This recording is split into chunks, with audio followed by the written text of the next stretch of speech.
中国上市公司在美国受到法律指控之后呢，大多数公司所选择的都是回避，或者是干脆庭外和解，结果糊里糊涂的就支付了各种各样的罚款，付出了巨大的代价。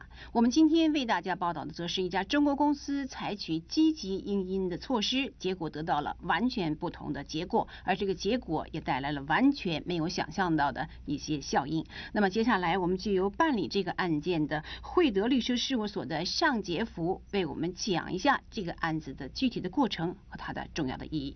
For the first time ever, a Chinese company that was sued in the U.S. under the securities laws of the U.S. not only won the case and dismissed the suit, the judge ordered the other side, the side that brought the litigation against us, to pay us, to pay our Chinese clients. So it's exciting news, and I think it's very, very important because, as you know, so many of these lawsuits have been brought against Chinese companies in recent years, and I think sometimes the plaintiffs' law firms, they think, Chinese company, let's sue them, maybe we can get some money from them. And so for us to fight back and the judge to order the plaintiff's law firm to pay us, to pay our client, it's a tremendous result. It's great to see this kind of a thing happen for the first time ever. As you said, a lot of Chinese companies, maybe they are scared or discouraged. Maybe this will give them something to think about it. If you are not a fraud, you are real, you should fight back. The most important decision made was, let's fight this from the beginning. And that was the client's decision. As lawyers, you don't tell the client what to do. You just let them know the information. You say, look, you can choose to fight it, or you can choose to give up and run away.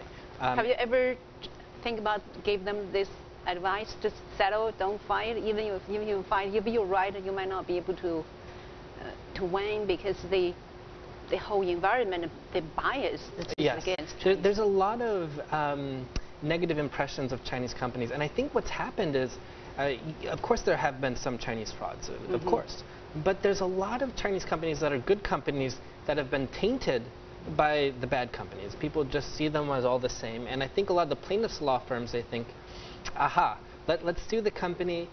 So many of the Chinese companies will settle, or maybe they won't fight. They just ignore the lawsuit, and we can get the court to give us a default judgment, which means if the Chinese company doesn't fight the litigation, they don't respond to the litigation, the court will say, well, I assume you're right. I assume that you win the case.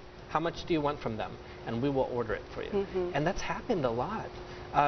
Just recently there was a Chinese company here in New York that had a default judgment of over $800 million because they didn't fight it. And you had another case recently that I was looking at where the court, they actually punished the Chinese company. The Chinese company originally didn't appear to fight the litigation.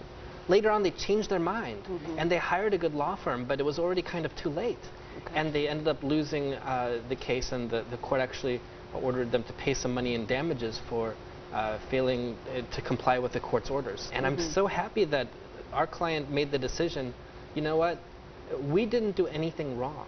We did not do anything wrong, fight back. And we fought back, and we not only won the case and got the judge to dismiss the case, but he really punished the other side, and it's very unusual for them to punish them in this way, but he punished the other side by sanctioning the specific attorneys and the entire law firm to pay all the attorneys' fees in this case. And that is a very powerful thing, because for a law firm to be sanctioned in that way, it really damages their reputation.